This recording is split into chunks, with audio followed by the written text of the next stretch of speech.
No aniversário, meu marido fugiu da festa para encontrar a amante. Ele tremeu quando perguntei. A sala ainda cheirava a velas apagadas e champanhe derramado quando fechei a porta dos fundos atrás de mim. O barulho da festa, agora abafado pela distância, parecia um zumbido surdo, como de um enxame de abelhas presas dentro de um vidro. Meus saltos afundavam levemente na grama molhada. Chovera pouco antes do anoitecer, aquela chuva fina que mais parece lamento do que alívio.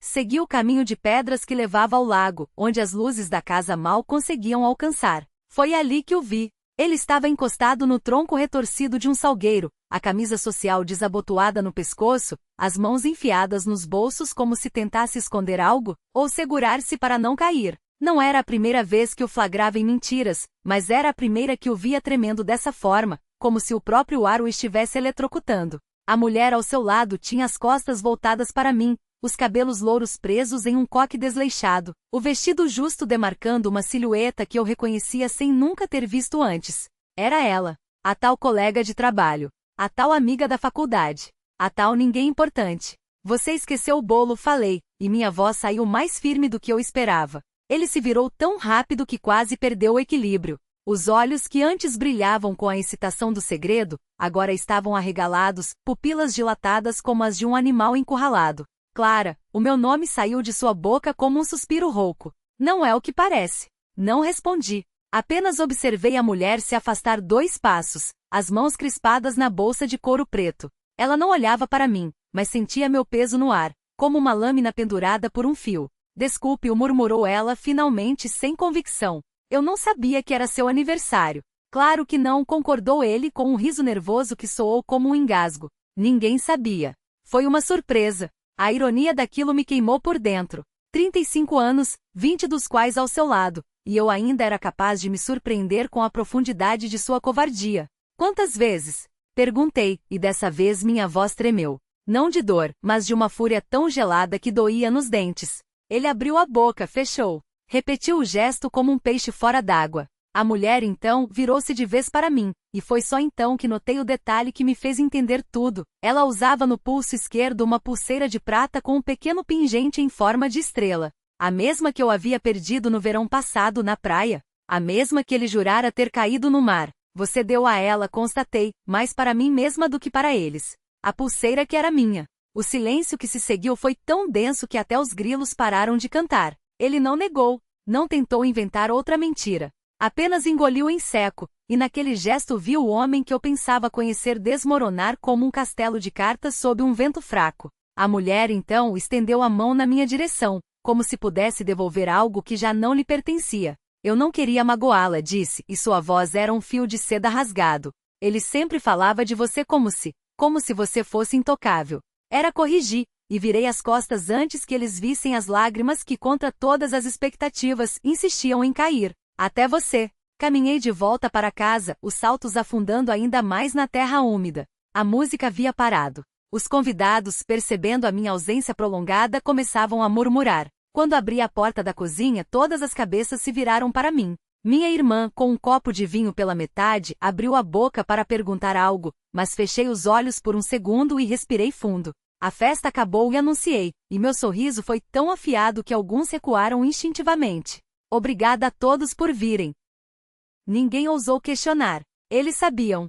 Sempre souberam. Só eu havia demorado tanto para enxergar. Enquanto os últimos convidados se despediam com olhares constrangidos, subi as escadas devagar, como se carregasse algo pesado nas mãos. No quarto, abri a gaveta da mesa de cabeceira e retirei a caixa de veludo azul que guardava há anos.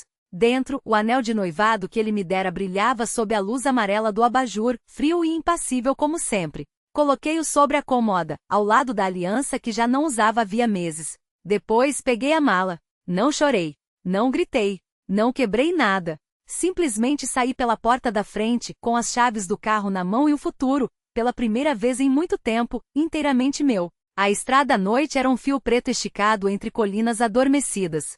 Os faróis cortavam a escuridão em lâminas trêmulas, iluminando trechos de asfalto marcados por rachaduras e manchas de óleo antigo. O carro respondia ao toque suave no volante, como se soubesse para onde íamos antes mesmo de eu decidir. Não havia destino, apenas direção, para frente. O rádio estava desligado. O silêncio era espesso, quase físico, mas não incômodo. Pela primeira vez em anos, não havia vozes dentro da minha cabeça além da minha própria, e ela, surpreendentemente, não tinha nada a dizer. Não havia acusações, nem justificativas, nem aquela sensação de estar sendo observada, julgada, medida. Só o zumbido dos pneus no pavimento e o sopro quente da ventilação, como se o carro respirasse junto comigo. Parte em um posto de gasolina às 3 da manhã, onde o atendente, um homem de olhos inchados e barba por fazer, mal levantou a vista do jornal amarelado quando paguei em dinheiro. Comprei um café ruim em copo de isopor e um pacote de biscoitos secos, mais por hábito do que por fome. Enquanto enchia o tanque, observei meu reflexo na vidraça suja da loja de conveniência. Cabelos soltos, olheiras fundas, a boca uma linha fina. Não reconheci a mulher ali. Ou talvez a reconhecesse demais. Segui viagem. O sol nasceu enquanto eu atravessava uma pequena cidade cujo nome não registrei. As casas de madeira descascadas pelo tempo, alinhavam-se como soldados cansados ao longo da rua principal. Uma igreja branca com a pintura das santas já desgastada pela chuva, soou seus sinos quando passei. 6 badaladas. 6 horas. 6 anos desde a primeira vez que ele me disse que eu era dramática demais, que minhas preocupações eram invenções de cabeça fraca. 6 anos para perceber que o peso que eu carregava não era meu, era dele, e eu havia me curvado sob ele como um animal de carga, convencida de que a dor era o preço do amor. Estacionei perto de um parque vazio, onde balanços rangiam levemente com o vento. Desci do carro e caminhei até um banco de madeira, úmido de orvalho. Sentei-me, tirei os sapatos e enterrei os dedos dos pés na grama fria. Fechei os olhos. Não pensei nele. Não pensei no futuro. Não pensei em nada além daquilo. O cheiro de terra molhada, o canto distante de um pássaro, o formigamento na pele onde o sol começava a aquecer. Quando abri os olhos novamente, uma criança de tranças desfeitas observava-me do outro lado da cerca, segurando uma boneca de pano com um braço só. Seus olhos eram grandes, curiosos, sem medo. Você tá fugindo? Perguntou, a voz fina cortando o ar. Sorri.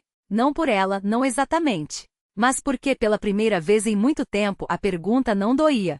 Não respondi, calçando os sapatos com calma. Estou chegando. A criança inclinou a cabeça, como se pesasse cada palavra. A boneca de pano balançava em sua mão, o braço único pendurado como um galho seco. Chegando onde? Aqui não tem nada. Olhei em volta. O campo se estendia até onde a vista alcançava, pontuado por árvores retorcidas e um celeiro abandonado, sua madeira cinzenta esfolando-se como pele velha. Mais além, a silhueta de uma casa baixa com a chaminé torta e as janelas opacas de poeira. Tem você, disse, e foi a verdade mais simples que consegui encontrar. Ela franziu o senho, desconfiada, mas não se afastou. Em vez disso, aproximou-se da cerca, os dedos apertando os arames enferrujados. Minha mãe diz que não posso falar com estranhos. Sua mãe tem razão, mas você não parece estranho. Sorri de novo, desta vez com um peso diferente no peito. A criança tinha o rosto sujo de terra, as unhas roídas, e algo na maneira como segurou meu olhar me fez lembrar de mim mesma anos atrás, quando ainda acreditava que o mundo era um lugar que podia ser decifrado. Como você se chama? Perguntei. Lina. O nome caiu entre nós como uma pedra no lago, criando ondas que não vi, mas senti. Lina.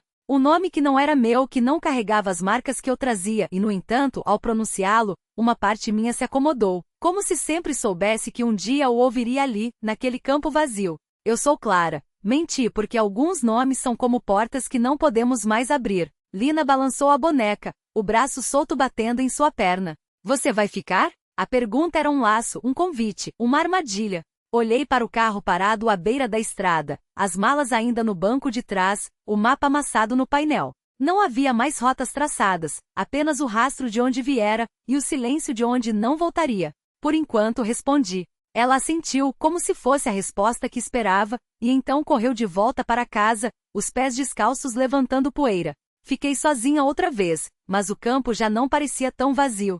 O sol subia queimando o orvalho, e quando respirei fundo, o ar cheirava a pão queimando. Levantei-me e segui o caminho que Lina havia feito, os sapatos afundando na terra macia. A porta da casa rangeu antes que eu a tocasse, e no batente, uma mulher de cabelos grisalhos e mãos grossas me observava, o avental amarrado com força demais. Você é a fugitiva ou a chegada? Perguntou sem sorrir. As duas coisas, acho. Ela fez um som entre um grunhido e um suspiro, então deu um passo para trás, abrindo passagem. Então entre. O café já ficou pronto faz 1 hora. A casa e o peso das coisas não ditas. A cozinha era baixa, as vigas de madeira escurecidas pelo tempo e pela fumaça de anos de fogão a lenha. No centro, uma mesa de tábuas largas sustentava um bule de barro, xícaras esmaltadas e um prato de pão duro, algumas fatias levemente carbonizadas nas bordas. A mulher, que eu logo descobriria chamar-se Marta, serviu o café sem pressa, o líquido espesso e escuro caindo em fios lentos. O cheiro era amargo, quase terroso, como se a terra do campo tivesse se misturado aos grãos. Lina disse que você veio do sul, comentou Marta, sentando-se com um baque surdo. Lá as coisas são diferentes. São, concordei, sem saber ao certo o que ela queria ouvir, mas não tanto quanto parece. Ela me olhou de esguelha, como se pesasse cada palavra minha antes de decidirem se mereciam resposta.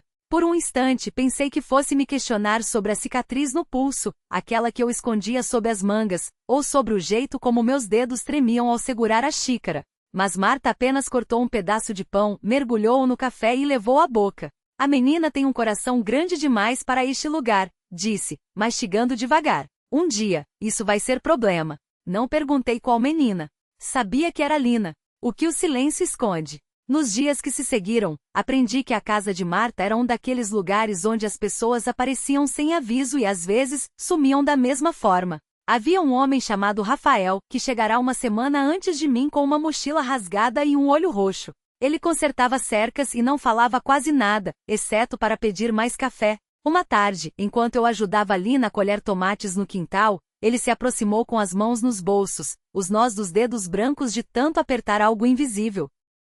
Você não é daqui, afirmou mais como uma constatação do que uma pergunta. Não respondi sem levantar os olhos. Também não sou. E foi só. Ele voltou para o celeiro, e eu fiquei me perguntando quantas histórias aquela casa abrigava, quantos fantasmas andavam pelos corredores sem que ninguém os nomeasse. Lina, por outro lado, não tinha medo de perguntar. Por que você veio parar aqui? Indagou certa noite, enquanto partilhávamos uma cesta de figos secos no alpendre. As estrelas pareciam mais próximas ali, como se a escuridão do campo as trouxesse para perto. Contei-lhe uma meia-verdade, que havia perdido algo importante e não podia voltar atrás. Ela sentiu, como se entendesse mais do que eu havia dito. Eu também, murmurou, e pela primeira vez notei a sombra que passava por seus olhos quando achava que ninguém olhava. A tempestade que chega sem aviso. A mudança veio com o vento. Uma tarde, enquanto Marta amassava farinha para o pão e eu varria o chão de terra batida, um barulho de casco soou no caminho. Não era o trote leve dos cavalos de carga, mas algo mais urgente e mais pesado. Lina, que estava colhendo ervas no jardim, levantou a cabeça de repente, os dedos parando sobre as folhas de hortelã. É ele, sussurrou, e seu rosto perdeu toda a cor. Não precisei perguntar quem. O homem que desceu do cavalo castanho vestia uma camisa impecavelmente branca, apesar da poeira da estrada, e suas botas brilhavam como se tivessem sido polidas naquela mesma manhã. Seu nome era Cândido, e pela forma como Marta apertou os lábios até ficarem finos como uma linha, soube que não era uma visita bem-vinda. Marta cumprimentou ele, tirando o chapéu com uma reverência exagerada. Sempre um prazer. O prazer não é meu, respondeu ela secamente. O que você quer? Cândido sorriu, um gesto que não chegava aos olhos. Apenas cumprir um acordo. A menina está crescida. Já passou da hora. Lina recuou um passo, então outro, até suas costas encostarem na parede da casa. Eu não sabia do que se tratava, mas o medo dela era contagiante, como um cheiro de queimado no ar. Não há acordo algum, disse Marta, cruzando os braços. Ela não vai com você. Não é uma questão de escolha, retrucou Cândido, e seu tom era leve, quase amigável, o que o tornava ainda mais aterrador. Você sabe como essas coisas funcionam. Foi então que Rafael saiu do celeiro, enxugando as mãos na calça. Seu olho roxo havia desbotado para um amarelo esverdeado, mas a expressão era a mesma, dura, pronta. Acho que ela já decidiu, disse ele, posicionando-se entre Cândido e Lina. E você não é bem-vindo aqui. Por um instante, o ar ficou tão denso que parecia que podíamos cortá-lo com facas. Então Cândido riu, um som seco e sem alegria. 2 contra 1? Não é justo, brincou, mas seus dedos se fecharam em torno do cabo da faca que carregava na cinta. Mas se insistirem. O que aconteceu depois foi rápido demais para ser lembrado com clareza. Marta jogou uma panela de ferro quente em sua direção, que ele esquivou com um grunhido. Rafael avançou, mas Cândido era mais rápido, e o brilho da lâmina cortou o ar. Eu não pensei. Apenas agi. O canivete que carregava no bolso, aquele que me acompanhava desde que saíra de casa, abriu-se com um estalo. Não era uma arma de verdade, mas naquele momento foi o suficiente. Quando Cândido se virou para mim surpreso, a ponta afiada encontrou seu braço, e um fio de sangue escorreu pela manga branca. Sai daqui, disse Marta, a voz rouca de raiva. E não volte. Ele nos olhou um por um, como se memorizasse nossos rostos. Então montou no cavalo, sem pressa, como se soubesse que aquilo não havia terminado. Até breve, prometeu, antes de partir. O que fica quando a poeira baixa?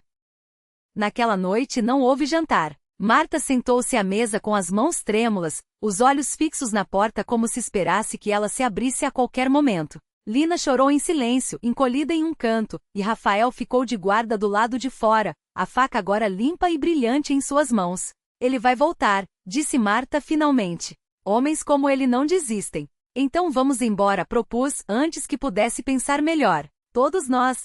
Ela me olhou como se eu tivesse falado em outra língua.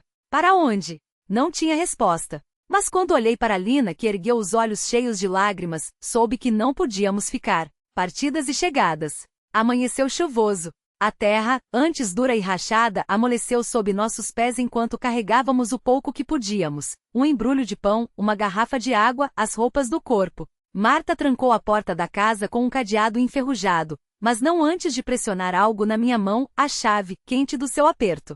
Se um dia começou, mas não terminou. Não precisava. Rafael levou o cavalo que Cândido deixará para trás, e Lina subiu na garupa, os braços apertados em torno da cintura dele. Eu caminhei ao lado deles, sentindo o peso da chave no bolso como uma promessa. Para onde vamos?